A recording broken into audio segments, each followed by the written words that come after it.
Hello everybody, welcome back to Sweet and Sour Soccer, and I'm going to begin today's video by saying a massive thank you to all those that did exactly what I said last week. You really helped us out. We hadn't released content for a while, and usually YouTube really punishes us for that, but thanks to you guys hitting that like button, subscribing, welcome to all our new subscribers as well. We did really well in last week, and I'm hoping you guys will help us out again. But as for the actual predictions last week, going back to me versus James, we both did pretty terrible, to be honest. Only 4 points out of a possible 30. Both of us managed to get one correct score prediction, and on top of that, one correct result. So it really was not a good week last week, but we're hoping to put that one behind us. And guys, let's get into these Premier League predictions. And we're going to start off with Manchester City, who take on Everton. And Manchester City are just doing what they typically do in every Premier League season. They always seem to have a little bit of a wobble before Christmas. And you always sort of then wonder, is this going to be the year that someone manages to grab the title? The good news is, obviously, we are still in like a big title race at the moment. You could argue three teams in Arsenal, Liverpool, and Man City are definitely in it. You could even go as far as saying that there's 5 teams if you want to add Aston Villa and Spurs. But I can't help but feel Manchester City are just going to go on this typical unbeaten run that they do go on. It's not going to be an easy task for Everton, but it's an Everton team that do need to start getting some points on the board. Sadly for them, I can't see it happening in this fixture. I think they're going to take a little bit of a beating too. I honestly do, especially with De Bruyne back, Haaland back. I'm going to go for Man City 3, Everton 0. Let's move on to my club next, Wolverhampton Wanderers, who take on Brentford. And it was a huge win against Chelsea, getting that big 4-2 win. It's great to see my team scoring, because if you guys have been keeping up to date with Wolves over the past couple of seasons, that's one thing that we really have struggled to do. We come up against a Brentford team that have got someone that's found form though themselves in that goal scoring department, and that is, of course, Neil Maupay. Of course, he's enjoying also winding up the opposition, and I'm sure they'll be looking to try and get some points on the board against us. So far, Brentford haven't done too well against Wolves. You know, we beat them in the reverse fixture, and we also managed to knock them out of the FA Cup. So we've got a good record against them, and I can't help but feel at home we might just have the edge. I think it's going to be a really close game, but I am going to say Wolves 2, Brentford 1 in this one. Wouldn't surprise me whichever way it goes, though. Let's move on next to speaking about Fulham, who take on Bournemouth. And again, another tough one to call this. I could see a case for both sides. I think on the day, both teams, we've seen elements this season where they really do have some good quality in their team. And obviously, Bournemouth, they've got Solanke who can bang in goals. Fulham have obviously now signed Broja, who they'll be hoping will also bring that bit more firepower in front of goal. They've also got obviously Raul Jimenez, who hasn't been doing too bad as late in front of goal, but they do definitely require that extra firepower. I think for both of these teams, I don't think either team are in a relegation battle. And Bournemouth especially not, but two teams that could just do with those extra points to keep ticking along and keep advancing the season. Again, as I said, another close game. I'm going to narrowly give it to the away team, though. I have gone for Bournemouth to win this 2-1. Also, let's move on next to Spurs, who take on Brighton. And a Spurs team who really do seem to be coming back to a bit of form now, especially now that they've got James Maddison. And they're a team that will be really fighting for this top 4. And I think that's an absolute amazing achievement for Spurs, actually, after losing one of their stars in Harry Kane. They also had a new manager under Ange Postecoglou, who has done absolutely fantastic with them. But this ain't going to be an easy game, and I think it's going to be a big game for Spurs because they come up against a Brighton team. If they can get a result, start narrowing that gap. Brighton themselves will have some aspirations of continuing to achieve European football, and it would be a huge win for them, following on from their big win against Palace last weekend. If they could go and get some 3 points off Spurs and obviously make it a bit of a 6-pointer, as they call it. I think there'll be goals in this one. I do. I think it's two teams that can score and got, playing some quite exciting football. As we know, both teams may be better known for their offensive attributes rather than the defensive ones, even though both have defended well also this season. This is a tough one, you know. I think I would have gave it Brighton if it was at the Amex, but it's at the Tottenham Hotspur Stadium. So I'm going to go for Spurs, and I have gone for Spurs 3, Brighton 1.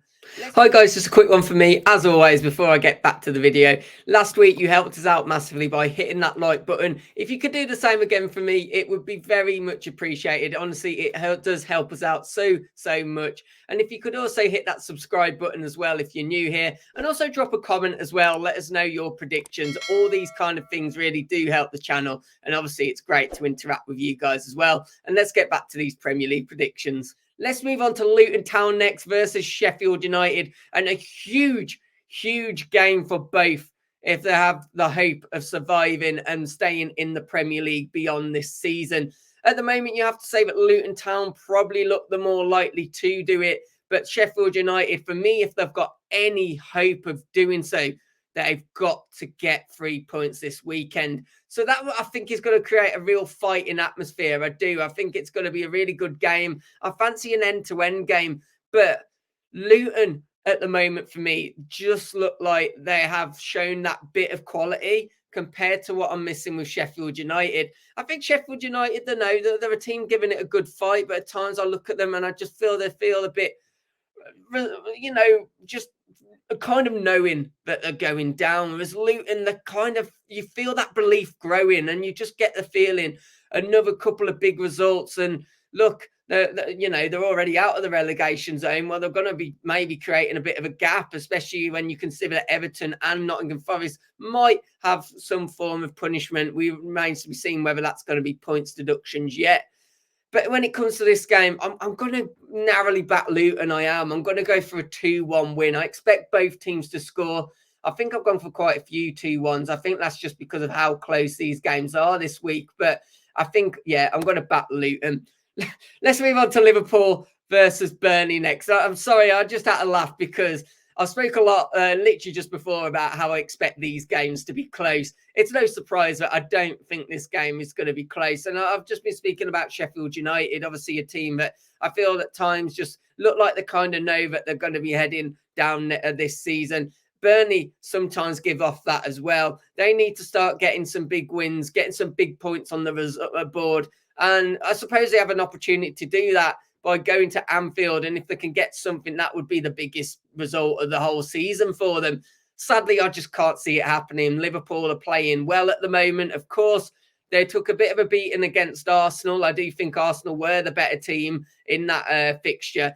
But I think that would just give them that kind of feeling of wanting retribution and knowing that they can't keep throwing that's not correct. They can't keep throwing points away. So in this one, I think they're going to get the job done pretty impressively as well. I'm actually going to go Liverpool 4, Burnley 0.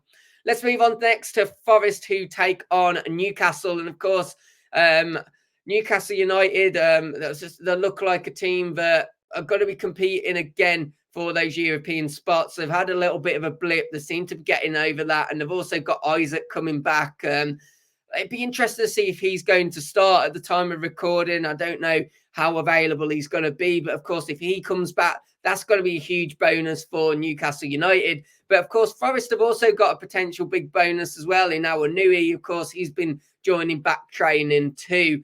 They've also made a new signing in Reina that can come in, and a new goalkeeper too. A problem with Nottingham Forest have been having all season. Obviously, Matt Turner, who is the preferred keeper at the moment, I don't think will remain it for the rest of the season, because it is a department where manager Nuno Espirito Santo did feel that they were really weak and needed improvement in, and they went and got a new keeper in Sells.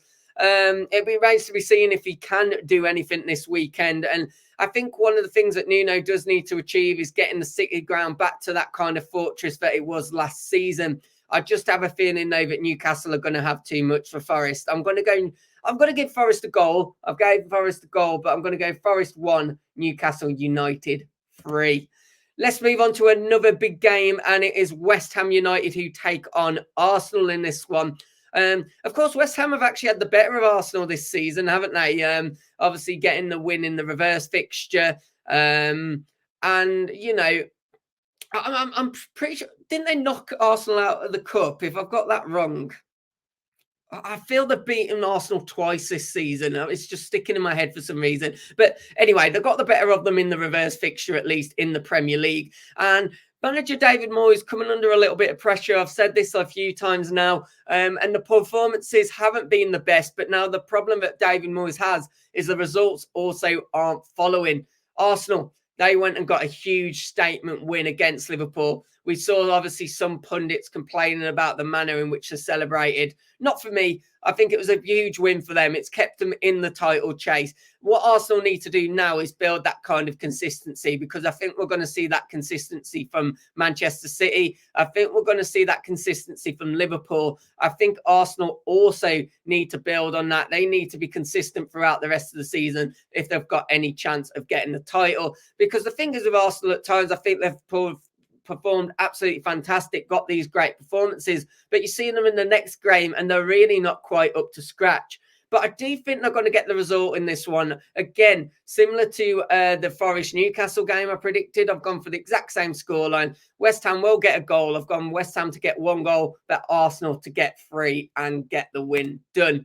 Let's move on to, well, this is going to be an enjoyable game, actually. Aston Villa taking on Manchester United. And I presume this is one of the games I haven't checked that's going to be on the telly this weekend for obviously the UK watchers. I imagine it's a Super Sunday game, isn't it? And you can see why this is going to be a really good one. Obviously, Manchester United, they're picking up form. They're starting to get some good results together. And Aston Villa, another team, are obviously looking to maintain and ensure that they end up in the top 4 by the end of the season. And as I say, you've still got to say they've got a very outside chance of at least challenging for that league title. But I do expect the 3 teams above them to kind of start to pull away a little. Manchester United, obviously a big loss for them in the defender, Leandro Martinez. He is going to be out for a little bit of time after his injury. It was an interesting one to watch, actually, because it looked like he tried to shove over Koufal. It didn't go well at all for him. And then Koufal sort of just fell on him accidentally and did end up injuring him. It was a really unfortunate one, but he could be a big miss for this Manchester United team that kind of feel like they are sort of clicking. It's not been the best of seasons, but things are clicking. It's not going to be easy, though, is it, at Villa Park? And I do think there's going to be goals in this one. I haven't called too many draws, actually, this game's week. In fact, I haven't called one yet. This is going to be my first, and it is going to be Aston Villa 2, I believe, and Manchester United 2. I'm expecting goals and a good game to watch for all involved. Finish off with Crystal Palace next, taking on Chelsea. And, of course, 2 managers that remain under pressure for different reasons, really. Roy Hodgson, obviously not really performing up to scratch, the Palace fans believe. And you could kind of get why the Palace fans feel a bit dejected by the club. They've spent a long time kind of having this Roy bubble, if you will. They got rid of him a couple of seasons ago because they wanted to try a new expansive way of football, brought in Patrick Vieira, and then ended up with Roy Hodgson and his style of football again. Palace fans, you know, they've got exciting players, Elise, Eze, and, you know, more to be named as well. And to be honest, they're quite an exciting team to watch when they go for it. They've obviously got a pretty solid defence too. I can't blame Palace fans for maybe feeling that they could be doing more. They've got a good opportunity, though, against the Chelsea manager in Pochettino, who's also under some pressure. I've gone for Chelsea, though. I don't know why. I feel like both teams are just kind of in a bad state at the moment in terms of where, like, you know, the connection with the fans. But one thing I would say, Chelsea, when they played us, they could have got a couple more goals if the finishing was better. And I think they will get the finishing spot on this weekend for some reason. So I'm going to go Chelsea 3, Crystal Palace 1. Guys, that is my predictions on screen. You can also see James's predictions as well. He submitted them in time this week to me to bring up on screen. So pause them if you want to. And if you have enjoyed the video, hit that like button. Please do subscribe as well. And I'll catch you on the next one. Take care. Goodbye.